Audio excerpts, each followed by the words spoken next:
Hi everybody, it's Julie. Welcome to Hello Monday. This week I'm making a gorgeous fall themed floral card, and I just can't get enough of that persimmon paper collection by Basic Gray. And I'm also using the detail gardenia and background dies by Memory Box. And I've already die cut the background from some vellum cardstock. But here's something I've been trying recently with my detail dies. They're sometimes hard to get the paper out of the detail dies, so I'm buffing the surface of the cardstock, and this is 80-pound Neenah Solar White, with some household wax paper. And I'm finding that this helps me get the paper out of the die much easier. Like you see, those other pieces have already just fallen out. But now I can take the finest tip of my stylus tools and get in through the ejection holes and start to push that out of the die, and I can actually peel it. Oops, butterfingers. It's getting away from me, and actually peel that detail die right out much easier than I can if I didn't buff the surface with wax paper. So that's just something that's working for me right now. I thought I'd share it. And then I didn't have navy cardstock or dark blue cardstock, the color I wanted to match the pattern paper. So I cut it out of white, and then I'm just going to use a Copic marker to color it the exact color that's going to match my paper there. And I think I've noted the color that I happen to use, but you could use any dark blue marker that you have. I just used Copic's. And then to mount these two together, I'm actually going to use a glue dot, and I'm just going to put it in the center of each of these. Now they're very delicate, so you do want to be careful when you're removing the liner pieces that you don't actually rip apart your die. So I was very careful when I lifted away the liner pieces. And then I'm just going to layer that over the top and press that into place. You could use a glue pen if you wanted to, but I just happened to use the glue dots, and I didn't worry about gluing down all the outer edges.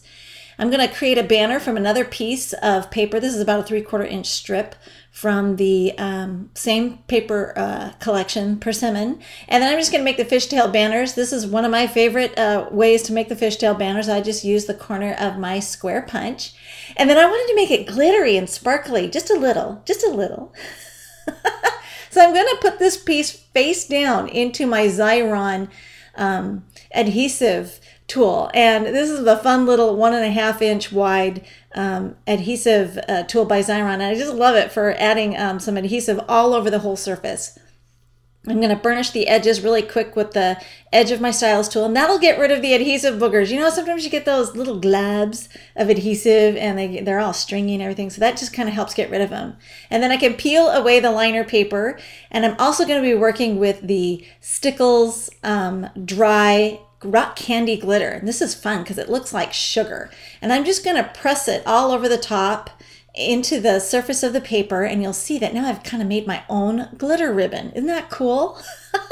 I just love how that turned out. I was like, now I want to do this to a lot of my pattern paper. Look out, everything's going to be sparkling. So now I'm going to take a quick little sentiment. This is It's Your Day by Savvy Stamps. I love this because it's great for birthday or whatever, to celebrate something.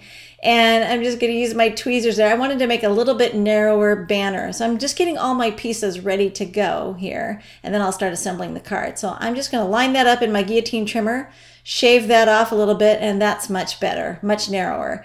And go ahead and do the fishtail banner trick one more time on the ends of these. I love doing this.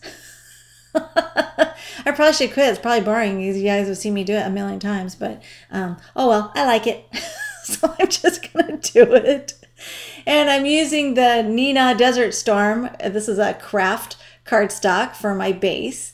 And I'm going to go ahead and start layering and assembling everything. So I'm just going to go ahead and take a pretty piece of this floral paper that I just can't get enough of. I just think it's so pretty. And I'm using the 12 by 12 Persimmon collection. But this would also work well with the 6 by 6 inch pad, which I'm also coveting. I haven't gotten it yet, but I'm coveting it big time. And I'm going to go ahead and mount that banner down. And I just put some adhesive in the middle of it. I didn't need to tack it down. I kind of wanted it to flare up on the ends there, just for a little bit of added dimension. A few more glue dots to go ahead and mount my vellum flower. And I'm using the glue dots right there because I know they probably won't be seen. And I'm going to go ahead and set that. And I want to angle it so that I have my little banner sentiment. You'll see in a minute when I mount the banner. I don't want it to conceal the flowers, so I had to angle my flowers a certain way so that this little tiny banner is running right through them. And then it's time to embellish a little bit further, and I got out my favorite sequins, and I'm just going to use a little bit of glossy accents as my glue and then grab those with my tweezers, because Lord knows I could never get a hold of them with my fingers, my clumsy fingers. So a couple drops of glossy accents are all I need, and there you go. Isn't that pretty? I love the detail of that. And if you don't have the color paper you need, you can always make it using a Copic marker. Thanks for watching.